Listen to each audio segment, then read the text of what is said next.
respon. Yang pertama, pertanyaan untuk menggali informasi. Pertanyaan untuk menggali informasi atau problem merupakan bagian yang tak terhindari dari proses wawancara konseling. Keefektifan respon ini sangat tergantung pada bentuk pertanyaan yang digunakan dan frekuensi penggunaannya. Jadi, setiap wawancara konseling ini memang dibutuhkan pertanyaan untuk menggali informasi dari konseling agar si konseling itu bisa menceritakan lebih jelas lagi tentang apa yang sedang dirasakannya pada sesi konseling itu. Dan di sini produk itu ada dua jenis, yaitu pertanyaan terbuka dan pertanyaan tertutup. Yang pertama ada pertanyaan terbuka. Jadi di sini pertanyaan terbuka merupakan bentuk produk yang paling efektif, di mana pertanyaan terbuka ini bisa diawali dengan apa, bagaimana, kapan, di mana atau siapa. Jadi di sini pertanyaannya itu akan menimbulkan jawaban yang luas dan konseling itu bisa menceritakan secara detail apa-apa saja dari pertanyaan konselor itu yang diajukan. Jadi di sini konseling itu tidak akan menjawab ya atau tidak saja, tapi mereka akan menjelaskan lebih detail lagi. Next. Oke, ini adalah contoh-contoh dari pertanyaan terbuka. Salah satunya apa yang Anda ingin untuk kita diskusikan hari ini. Nah, di sini kan konseling itu akan menceritakan apa saja menjadi permasalahannya selama ini, apa yang terjadi selama ini, dan apa yang ingin konseling itu pecahkan masalah-masalahnya gitu. Next. Oke, selanjutnya ada pertanyaan tertutup. Di sini pertanyaan tertutup itu tidak harus digunakan sering-sering ya, tidak karena pertanyaan tertutup ini hanya untuk memusatkan memang maksud dari konseling itu apa gitu. Jadi di sini pertanyaan tertutup itu kita menggunakannya harus memperhatikan pada beberapa hal berikut, yaitu ada 5. Yang pertama, gunakan pertanyaan yang memusatkan perhatian pada masalah atau tema dari pesan konseling. Jadi di sini kita itu mengajukan pertanyaannya itu memang yang berhubungan dengan masalah konseling. Jadi kita itu nggak boleh tanya yang di luar topik gitu, agar pesannya juga tidak bingung. Lalu yang kedua, setelah mengajukan pertanyaan, berikan waktu jeda untuk konseling ini menjawab. Jadi di sini biar kita itu tahu maksud dari konseling juga, agar informasinya itu tidak keliru. Ya, lalu yang ketiga, ajukan hanya satu pertanyaan untuk memudahkan konseling itu menjawab. Jadi kita itu nggak boleh mengajukan pertanyaan itu numpuk-numpuk, misal tanya ini terus atau kayak gini gitu. Jadi kita biar konseling itu nggak bingung mau jawab yang mana dulu. Jadi kita harus tanya satu-satu. Lalu yang keempat, hindari menggunakan pertanyaan yang mengandung tujuan. Jadi kita itu nggak boleh mempersepsikan pandangan kita ke konseling, oh konseling itu kayak gini kayaknya gitu tuh nggak boleh. Jadi pertanyaannya itu memang harus murni karena kita ingin menggali informasi dari konseling, tidak merupakan tujuan. Lalu yang kelima ada hindari menggunakan pertanyaan sebagai model respon utama dalam wawancara. Next. Selanjutnya ada contoh dari pertanyaan tertutup. Salah satunya ada dari 4 masalah yang kita identifikasi tadi, manakah yang paling mengganggu Anda? Nah di sini kan konseling itu terpusat ya jawabannya. Jadi konseling itu bisa jawabannya itu bisa terpusat hanya di sini saja. Next. Nah di sini ada tujuan dari pertanyaan terbuka dan pertanyaan tertutup. Yang pertama untuk pertanyaan terbuka ini ada 4 tujuan. Yang pertama untuk memulai wawancara. Biasanya kan pasti kita mengajukan pertanyaan di awal-awal si konseling agar si konseling ini bisa merespon kita gitu. Lalu yang kedua untuk mendorong konseling mengelaborasikan atau memperoleh informasi. Yang ketiga untuk memperoleh contoh-contoh kasus khusus tentang perasaan, pikiran dan perilaku konseling. Yang keempat untuk mendorong konseling bercerita atau membuka komunikasi.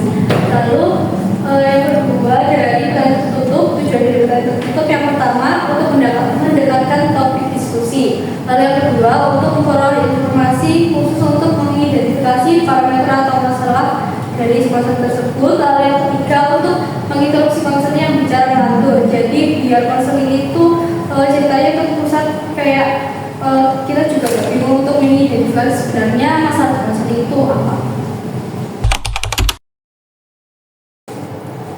Baik, kemudian yaitu ada interpretasi. Interpretasi adalah suatu keterampilan yang melibatkan pemahaman dan pekomunikasian makna pesan-pesan dari konseling. Interpretasi menurut Bramer dan Sostrom 1982 merupakan sebagai suatu bentuk respon yang menyatakan hipotesis tentang hubungan atau makna antara perilaku-perilakunya. Kemudian yaitu ada interpretasi menurut Cormier 1985 merupakan suatu pernyataan konselor tentang hubungan antara berbagai macam perilaku, konseli, peristiwa atau ide. Kemudian ada tujuan dari interpretasi, yaitu yang pertama mengidentifikasi hubungan antara pernyataan konseli dan perilakunya. Kemudian yang kedua yaitu untuk memeriksa perilaku konseli dari berbagai sudut pandang. Yang ketiga yaitu untuk membantu konseli memahami masalah atau perilakunya. Berikutnya yaitu ada contoh dari interpretasi, yaitu Ani merasa cemas dan takut gagal menghadapi ujian akhir sekolahnya. Saat sesi konseling, Ani berkata, "Saya benar-benar merasa tidak mampu menghadapi ujian ini. Sepertinya saya akan mengecewakan orang tua saya lagi." Kemudian yaitu ada jawaban dari konselor, yaitu bisa membuat interpretasi awal. Misalnya, Ani merasa tertekan dan takut tidak bisa memenuhi harapan yang tinggi baik dari dirinya maupun dari orang tuanya. Terus memberikan refleksi atau klarifikasi. Konselor bisa mengatakan, "Sepertinya kamu merasa takut akan mengecewakan orang tuamu dan takut jika gagal pada ujian ini. Apakah ini yang kamu rasakan?" Dengan mengajukan pertanyaan ini, konselor memberikan kesempatan kepada Ani untuk mengklarifikasi perasaannya dan mengkonfirmasi interpretasi tersebut. Baik, yang selanjutnya yaitu pemberian informasi. Nah, pemberian informasi dapat didefinisikan sebagai komunikasi data atau fakta tentang pengalaman, peristiwa, alternatif, atau orang. Jadi, pemberian informasi adalah kegiatan menyampaikan keterangan, gagasan, atau pernyataan yang perlu diketahui oleh konseling atau pendengar. Nah, yang selanjutnya yaitu tujuan dari pemberian informasi. Yang pertama yaitu informasi diperlukan ketika konseling tidak mengetahui pilihan mereka. Memberikan informasi adalah cara untuk membantu mereka mengidentifikasi kemungkinan alternatif. Nah, yang kedua yaitu pemberian informasi berguna ketika konseling tidak menyadari kemungkinan atau risiko hasil dari pilihan atau rencana tindakan tertentu. Pemberian informasi dapat membantu mereka mengevaluasi pilihan dan tindakan yang berbeda. Yang ketiga yaitu pemberian informasi juga berguna untuk mengoreksi data yang tidak valid atau tidak dapat diandalkan atau untuk menghilangkan mitos. Dengan kata lain, pemberian informasi mungkin diperlukan ketika konseling mendapat informasi yang salah. Yang selanjutnya yaitu tujuan dari pemberian informasi adalah untuk membantu konseling memeriksa permasalahan yang telah berhasil mereka hindari. Nah, yang selanjutnya yaitu perbedaan pemberian informasi dan pemberian saran.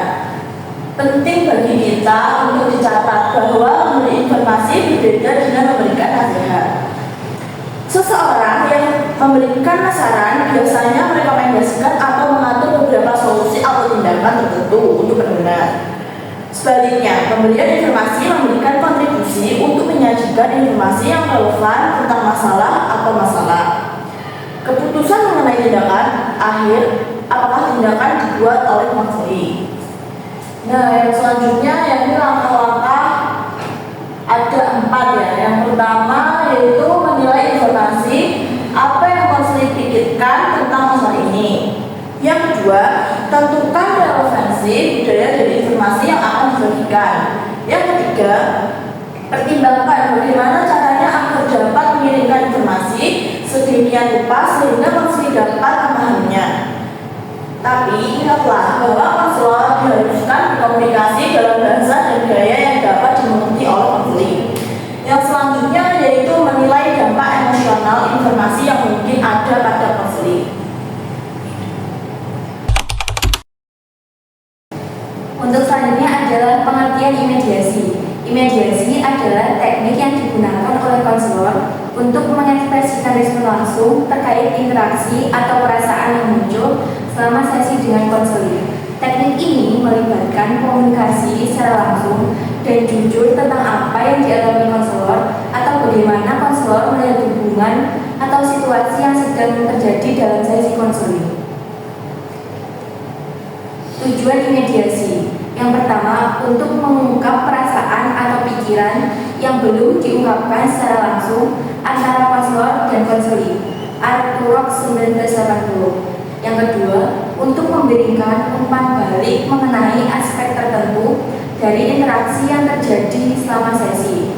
Yang ketiga, untuk menyadari bagaimana pola relasi mereka mempengaruhi hubungan dengan orang lain.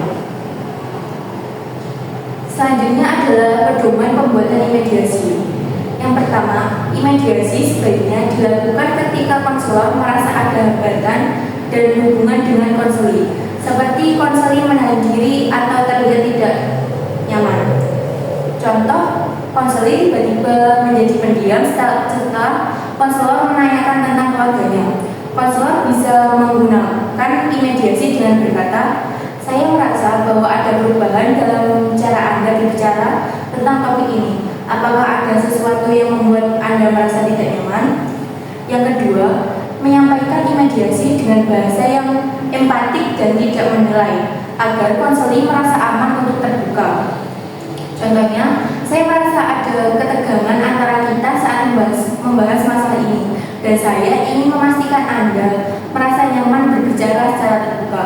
Bagaimana menurut Anda?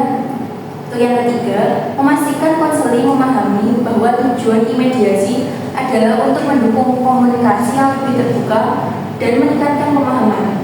Contohnya, saya ingin kita bisa berbicara secara terbuka mengenai interaksi kita, karena saya merasa ini bisa membantu kita dalam memahami masalah yang sedang Anda hadapi. Yang keempat, mengungkap umpan balik pengamatan atau perasaan konselor secara langsung mengenai interaksi atau respon konseling. Untuk contohnya, saya melihat Anda agak menghindari kontak mata saat kita membahas hal ini. Saya penasaran apakah topik ini sulit untuk bagi Anda dibicarakan. Yang kelima adalah setelah menyampaikan imediasi, konselor bisa menggunakan teknik refleksi untuk mendorong konseli merespon dan membagikan perasaan. Contohnya, bagaimana perasaan Anda setelah saya menyampaikan hal ini? Apakah ada sesuatu yang ingin ditambahkan atau dijelaskan? Yang keenam, memberikan waktu kepada konseli untuk merespon tanpa menekan atau terburu-buru, sehingga konseli merasa aman untuk bereaksi. Contohnya, setelah mengemukakan imediasi, konselor memberi ruang hening sejenak lalu berkata, "Saya ingin mendengar apa yang Anda pikirkan tentang ini jika Anda sudah siap." Yang ketujuh, mengamati reaksi konseli untuk melihat apakah imediasi membantu atau justru menciptakan ketegangan. Hal ini penting untuk penyelesaian pendekatan. Dan contohnya, setelah menggunakan imediasi, konselor memperhatikan apakah konseli lebih terbuka atau menunjukkan ketidaknyamanan lebih lanjut. Jika konseli tampak lebih terbuka, konselor bisa mengatakan, "Saya merasa senang kita bisa lebih jujur dalam sesi ini. Apakah ada hal yang Anda ingin bahas?" Dan yang terakhir adalah berdasarkan respon konseli. Konselor perlu mengevaluasi apakah pendekatan yang digunakan efektif atau perlu disesuaikan. Contohnya, jika konseli merasa tidak nyaman, konselor bisa berkata, "Saya merasa pendekatan ini mungkin belum tepat bagi Anda. Bagaimana jika kita mencoba metode yang berbeda dalam sesi selanjutnya?" Selanjutnya yakni keterbukaan diri. Keterbukaan diri sendiri terbagi menjadi dua, yakni secara langsung dan tidak langsung. Keterbukaan diri secara langsung merupakan pengungkapan informasi tentang diri sendiri secara sengaja melalui pernyataan pengungkapan diri. Sedangkan keterbukaan diri secara tidak langsung merupakan pengungkapan diri yang tidak disengaja terjadi melalui setiap kata, pandangan, gerakan, dan ekspresi emosional yang dibuat oleh penolong. Fokus kita dalam hal ini yakni pada penggunaan respons pengaruh verbal pengungkapan diri yang bertujuan langsung untuk mencapai tujuan tertentu dalam proses membantu. Tujuan dari keterbukaan diri yakni untuk menanamkan harapan pada konseli dan membantu konseli yang mungkin merasa sendirian. Selain itu, keterbukaan diri dapat digunakan untuk membantu konseli mempertimbangkan terjebak dalam kebiasaan untuk mengambil keputusan secara langsung. Selanjutnya yakni pedoman keterbukaan diri. Pedoman keterbukaan diri dapat dilakukan melalui beberapa tahapan. Yang pertama yakni dengan menentukan tujuan.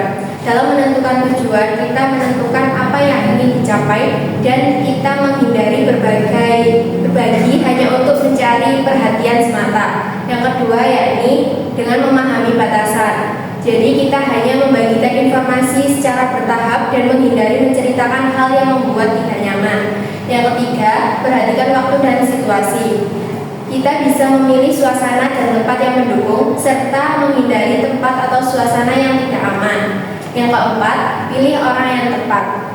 Pada hal ini, kita dapat berbagi dengan orang yang terpercaya dan menghindari membuka diri kepada orang yang salah. Yang kelima, gunakan bahasa yang jelas. Di sini kita tetap menggunakan bahasa yang jujur, tapi tetap santun. Hindari nada yang terkesan menyalahkan. Yang keenam, terbuka untuk respon. Di sini kita siap menerima tanggapan dan jangan berharap pada respon tertentu.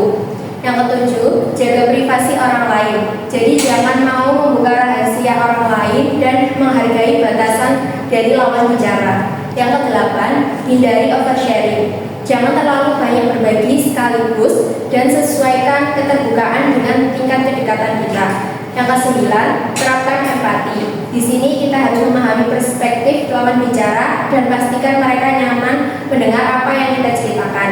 Yang 10, evaluasi dampak. Di sini kita mengevaluasi apakah keterbukaan membawa manfaat dan belajar dari pengalaman untuk kedepannya nanti.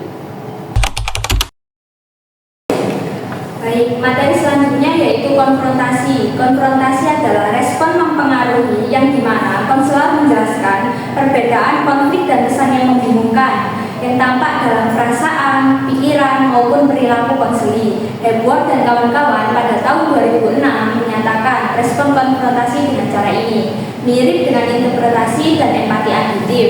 Ini adalah alat untuk meningkatkan kesadaran diri konseli dan untuk mendorong perubahan. Namun, konfrontasi menghadapi konseli dengan beberapa aspek pikiran, perasaan, atau perilaku mereka yang berkontribusi atau mempertahankan perbedaan mereka. Tetapi, konfrontasi ini bertujuan untuk memberikan pemahaman atau kesadaran diri kepada konseli agar menyadari ketidaksesuaian antara perilaku serta pesannya. Pula tujuan umum dari konfrontasi yang pertama yaitu untuk mengidentifikasi pesan konseli yang campur aduk atau tidak kongruen atau bisa pula distorsi. Yang kedua yaitu untuk mengeksplorasi cara lain dalam memandang diri atau situasi dari konseli. Yang ketiga untuk mempengaruhi konseli agar mengambil tindakan. Selanjutnya yaitu pedoman pembuatan konfrontasi. Yang pertama yaitu menyadari motivasi ketika akan mengajukan respon konfrontasi tersebut. Karena konfrontasi ini digunakan untuk memberikan umpan balik yang positif dan konstruktif dan bukan suatu bentuk kritik maupun tuduhan. Yang kedua yaitu jenis kelamin dan afiliasi budaya juga berdampak pada kegunaan respon konfrontasi. Beberapa konseli mungkin memandang konfrontasi ini sebagai tindakan yang kurang sopan. Seperti konfrontasi ini pada sumber yang saya temukan itu kurang cocok digunakan oleh pada orang Jawa karena dianggap kurang sopan. Yang ketiga yaitu hubungan atau rapor dan kepercayaan. Jika hubungan ini sudah berkembang dengan sangat baik, konselor bersedia untuk mempertahankan atau meningkatkan keterlibatannya maupun komitmen dalam hubungan konseling. Maka konselor dapat mengajukan konfrontasi karena hubungan ini sangat penting untuk mengajukan konfrontasi karena tanpa hubungan yang baik konfrontasi akan dianggap tidak nyaman oleh konseli. Yang keempat yaitu menyadari batas-batas konfrontasi. Konfrontasi membuat konseli menyadari adanya ketidakkonsistenan dalam perilakunya. Kesadaran konseli ini adalah suatu langkah awal dalam memecahkan kesulitan yang dihadapi dirinya sendiri. Selanjutnya adalah memperhatikan waktu ketika akan membuat konfrontasi. Karena sebelum konfrontasi diajukan, alangkah baiknya terlebih dahulu untuk memastikan dari tingkat perhatian, kecemasan maupun kemampuan mendengarkan dari konseling tersebut. Karena konselor harus menghindari konfrontasi menjelang akhir sesi. Karena waktu yang cukup itu harus diberikan setelah konfrontasi untuk konseling bereaksi untuk menanggapi konfrontasi dari konselor itu. Dan yang terakhir, tidak membebani konseling dengan konfrontasi yang menuntut banyak hal dalam waktu singkat. Konfrontasi berturut-turut tersebut mungkin terlalu intens, apalagi jika konseling itu rapuh atau mengalami stres berat, maka konfrontasi tidak dianjurkan untuk digunakan. Next. Kemudian ada respon konseling terhadap konfrontasi. Konseling terkadang akan tampak menerima respon konfrontasi, tetapi penerimaan ini tampak tulus jika konseling memperlihatkan keinginan untuk memeriksa perilakunya yang dikonfrontasi. Konseling juga dapat salah mengerti mengenai respon konfrontasi. Secara verbal, konseling setuju dengan konselor, namun sebenarnya itu hanya untuk menyenangkan konselor saja. Yang terakhir yaitu langkah mengembangkan konfrontasi. Yang pertama, terlebih dahulu konselor harus mengamati konseling dengan cermat untuk mengidentifikasi jenis diskrepansi. Diskrepansi ini adalah ketidakcocokan atau perbedaan. Yang kedua, nilai tujuan yang didasarkan pada kebutuhan konseling. Dan yang ketiga, meringkas perbedaan-perbedaan yang ada, kemudian baru mengkonfrontasikannya. Yang keempat, menilai efektivitas konfrontasi. Sekian, terima kasih.